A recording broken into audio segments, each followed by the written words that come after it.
Hello friends, welcome back to the telly soap update.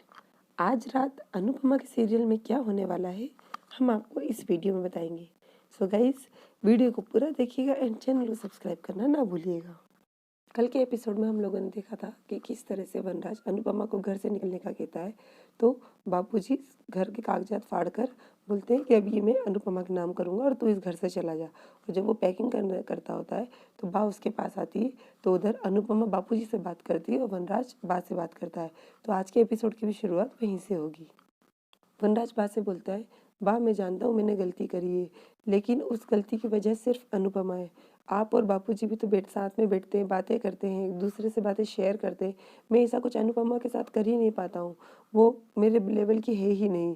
और 17 साल से मैंने इस रिश्ते को निभाने की कोशिश करी है, लेकिन जब मैं इस रिश्ते में मुझे घुटन होने लगी, तब मुझसे ये गलती हुई है। और उधर अनुपमा बापूजी से बोलती है कि बापूजी प्लीज़ एक रिश्ते की गलती की सज़ा दूसरे रिश्तों को मत दीजिए। मैं मानती हूँ कि उन्होंने मेरे साथ में गलत किया है, लेकिन उन्होंने एक बेटे का, एक पिता का, इस घर के बेटे होने का फ़र्ज़ पूरा बहुत अच्छे से निभाया है। और मेरे लिए बहुत सौभाग्य की बात है कि आपने बेटे की जगह मेरा साथ दिया। इसके लिए मेरी हर सांस आपकी और बाकी कर्जदार रहेगी। लेकिन यदि वो इस घर से चले गए तो कोई खुश नहीं रहेगा, ना बा, ना बच्चे, ना आप, ना मैं, क्योंकि मेरी खुशियाँ सब आपसे जुड़ी है। और यदि आप खुश नहीं तो मैं कैसे खुश रह पाऊँगी। उधर वनराज बा से बोलता है, बा अनुपमा ने मेरे लेवल में आने की कभी कोशिश ही नहीं करी। उसने कभी मुझे समझने की कोशिश नहीं करी। वो तो सिर्फ आपकी, बापूजी की और बच्चों की सेवा और खुशियों में लगी रही। मैं जानता हूँ उसने अपना फर्ज और कर्तव्य निभाया, लेकिन क्या उसका कोई कर्तव्य मेरे लिए नहीं बनता था?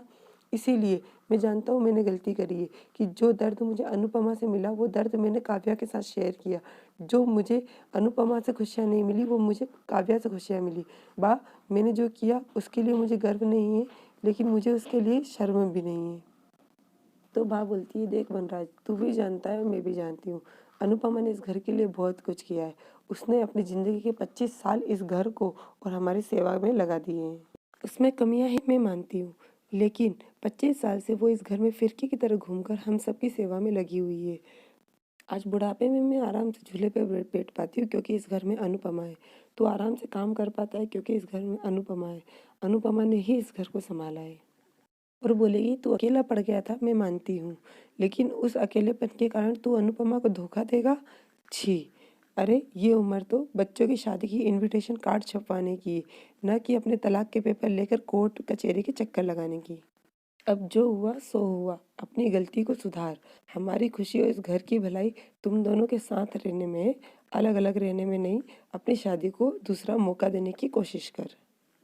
उधर काव्या को दिखाते हैं, काव्या वनराज को कॉल करती है, लेकिन वनराज कॉल रिसीव नहीं करता है।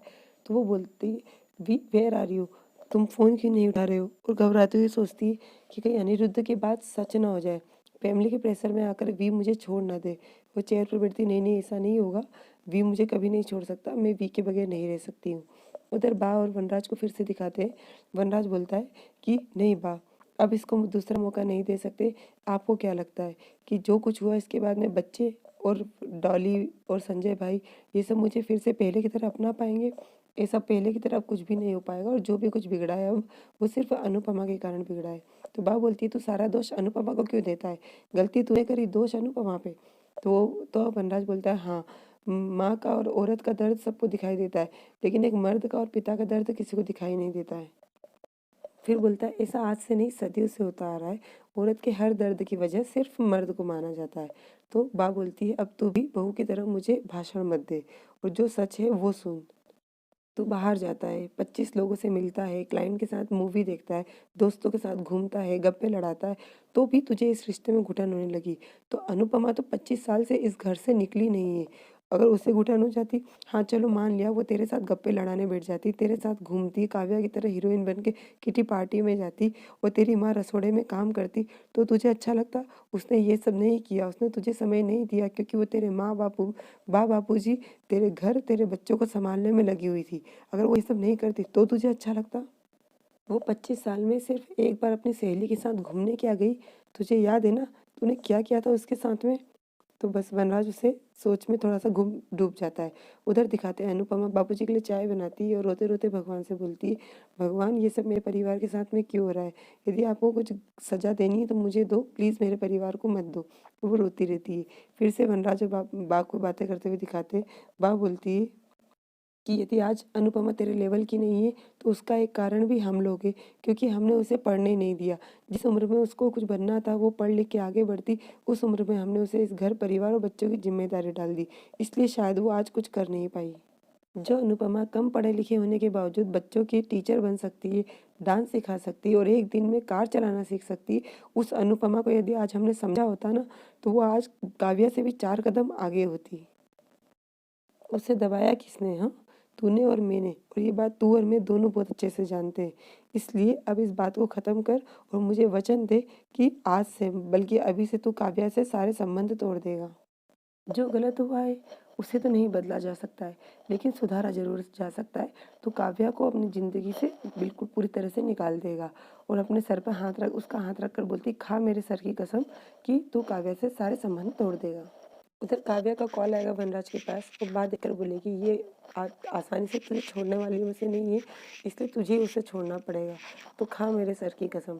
तो वनराज उसके सिर से हाथ हटाकर बोलता है कि ठीक है, यदि मैं काव्या को छोड़ भी देता हूँ तो क्या गारंटी है कि बच्चे मुझे पहले की तरह पिता मानेंगे, बापूजी और आपका प्यार मुझे पहले की तरह मिलेगा, संजय भाई और डॉली की नज़रों में मुझे पहले जैसा सम्मान मिलेगा, या अनुपमा फिर से पहले जैसी हो जाएगी? नहीं बा, ऐसा कुछ भी नहीं होगा पहले जैसा। तो वो बोलती है ऐसा होगा, पहले तू मान तो सही। तो वो बोलता है अच्छा ठीक है, पहले आप अनुपमा से बात करके देख लीजिए। वो बहुत घमंडी औरत है, घमंड तो उसमें शुरू से था, अब गुरूर भी आ गया है क्योंकि उसे घर मिल गया है। तो अब आप पहले उससे बात करके देख लीजिए, इसके बाद में मैं आपको जवाब दूंगा। ये बोलकर वहाँ से चला जाता है। उधर दिखाते हैं अनुपमा बापूजी को चाय देती है और बोलती, बापूजी मुँह जल जाएगा घर में। तो बापूजी बोलते हैं दिल तो पहले ही जल चुका है, अब किसी भी चीज़ की जलन महसूस नहीं होती है। तो अनुपमा दौड़ते हुए किचन में आके रोएगी तो भाभी वहाँ पर पीछे पीछे आएगी और उससे बोलेगी कि मैं जानती हूँ वनराज ने पाप किया है, लेकिन क्या तू उसे माफ़ कर देगी? ये मैं जानती हूँ इसके लिए बहुत बड़ा कलेजा चाहिए जो कि तेरे पास है। तो बेटा मैं ना उसे माफ़ नहीं किया है, लेकिन मैं सिर्फ ये चाहती हूँ कि ये घर टूटने से बच जाए, और यदि तूने मान लिया तो बच्चे भी मान जाएंगे और ये भी उसे घर से नहीं जाने देंगे। मैं सिर्फ इस घर को बचाना चाहती हूँ और कोई कारण नहीं है। और कहेगी, अरे आज हम हैं कल हम नहीं रहेंगे तो पहाड़ जैसी ज़िंदगी अकेले कैसे काटेगी? मैं सिर्फ इस घर को जोड़ना चाहती हूँ और आदमी के बगैर घर पूरा टूट जाता है। बस इसलिए कह रही हूँ कि प्लीज़ वनराज को रोक ले, उसे माफ़ कर दे। तो अनुपमा कहेगी, मैं कौन होती हूँ बच्चों को उनके पिता से और आपको अपने बेटे से अलग करने वाली, लेकिन सिर्फ एक पल में मेरी पूरी ज़िंदगी बदल दी। तो मेरा जवाब है ना, मैं उन्हें माफ़ कभी नहीं कर सकती हूँ। जिस औरत ने अपनी ही सुहाग की सेज पर किसी और औरत को देख लिया है, वो अपने पति को कभी भी माफ़ नहीं कर सकती। वो एक ऐसा पल था जिसने चिंगारी की तरह मेरी पूरी ज़िंदगी को जला दिया है, और अब मैं उस एक पल के कारण पूरी ज़िंदगी अकेले काट सकती हूँ, लेकिन मैं उन्हें रोक नहीं पाऊँगी। ना तो मैंने उन्हें जाने के लिए कहा है और ना ही मैं उन्हें रोकने के लिए कहूँगी। बा आपकी सब बात मानूँगी, लेकिन सॉरी मैं आपकी ये बात नहीं मान पाऊँगी। इतने में वनराज आके बोलेगा, मैंने कहा था ना बा, वो नहीं मानेगी। अब ये घर जो उसका नाम हो गया है, और ये बोलकर वो वहाँ से जाएगा। भाभी पीछे पीछे दौड़ती हुई आएगी, वो अपना बैग लेगा और जाने लग जाएगा। तो बा उसे रोकने की कोशिश करेगी, तो वो बोलेगा किसके लिए रुकूं? जब यहाँ कोई मेरी शक्ल ही नहीं देखना चाहता, कोई मुझे यहाँ पर अपना मानता ही नहीं है, तो मैं यहाँ पर क्यों रुकूं? वो जाता है, वो बोलता है मैं जा रहा हूँ काव्या के पास और बहुत जल्दी मैं उससे शादी करूँगा, वो भी कानूनी कार्रवाई के साथ में। तो अनुपमा सब बातें सुनती है और बोलती रुकिए। तो वनराज को थोड़ी सी खुशी होती है कि ये शायद मुझे रोक रही है। तो वह अनुपमा उससे कहेगी कि आप तलाक की बात कर रहे हैं ना? तो वो बोलता हाँ। तो वो बापूजी से बोलेगी सॉरी ये बात आपके सामने कर रही हूँ, और वो बोलेगी आप तलाक के पेपर भेज देना, मैं साइन कर दूंगी। आपके लिए कागजी कार्रवाई ज़रूरी होगी, मैं तो आपको पहले मन से ही तलाक दे चुकी हूँ, अब किसी भी कागज़ में साइन करने से कोई फ़र्क नहीं पड़ता है। और ये उससे बोलेगी, वहीं पर एपिसोड ख़त्म हो जाएगा। कल के एपिसोड में बताएंगे कि जब वनराज घर से बाहर आएगा तो बोलेगा कि ठीक है तुम इस घर को तो देख सकती हो, लेकिन चलाना बहुत मुश्किल होगा, मैं देखता हूँ मेरे बगैर तुम इस घर को कैसे चलाती हो। उसे चैलेंज कर कर वो वहाँ से जाएगा। ये सब कल के एपिसोड में दिखाएंगे। सो गाइस, और आगे की अपडेट के लिए डेली सोप अपडेट से जुड़े रहिएगा। हम कल फिर मिलेंगे नए एपिसोड के साथ में। तब तक के लिए take care and bye bye.